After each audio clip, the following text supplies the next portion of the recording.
রাজধানীর ধানমন্ডি ৩২ নম্বরের বাড়িতে প্রবেশ করে ভাঙচুর ও অগ্নিসংযোগ করেছে বিক্ষুব্ধ ছাত্র জনতা। এই বিষয়ে আরও জানাতে সরাসরি যুক্ত হচ্ছেন সহকর্মী ফরহাদুজ্জামান।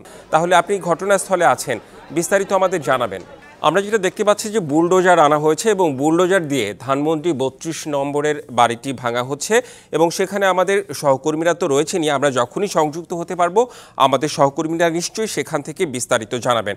তার আগে একটু বলে রাখি যে সন্ধ্যার পর থেকে আসলে ছাত্র জনতা ধানমন্ডি ৩২ নম্বরের উদ্দেশ্যে রওনা হন। কারণটি হচ্ছে সাবেক প্রধানমন্ত্রী শেখ হাসিনা, যিনি ভারতে পলাতক রয়েছেন, তিনি আজ আওয়ামী লীগের ফেসবুক ভেরিফাইড পেজে ভাষণ দেওয়ার কথা ছিল এবং তিনি ভাষণ দিয়েছেনও।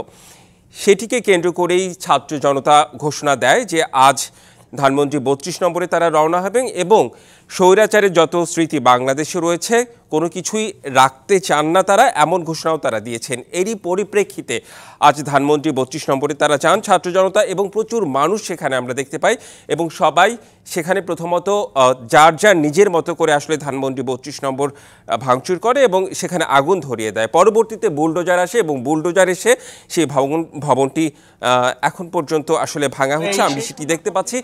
ফরহাদুজ্জামান আমাদের সঙ্গে যুক্ত হয়েছেন, তিনি আরো বিস্তারিত জানাবেন। কারণ এখন পর্যন্ত কিন্তু পুরোপুরি বাড়ি কিন্তু ভাঙা হয় নাই। আমরা সন্ধ্যার পর থেকে, বিশেষ করে 8টার পর থেকে কিন্তু ছাত্র জনতা প্রথম গেট ভেঙে ভাঙচুর শুরু করে। এরপরে আস্তে আস্তে তারা বাড়ির প্রথমে কেউ বা গেট ভাঙে, কেউ দেয়াল ভাঙে, কেউ জানালা ভাঙচুর করে, কেউ ছাদের পর উঠে পতাকা উত্তোলন করে।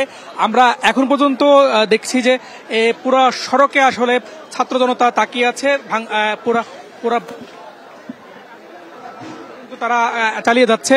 এবং আরেকটা বিষয় জানিয়ে রাখি, তারা কিন্তু বিভিন্ন সময় বিভিন্ন স্লোগান দিচ্ছে।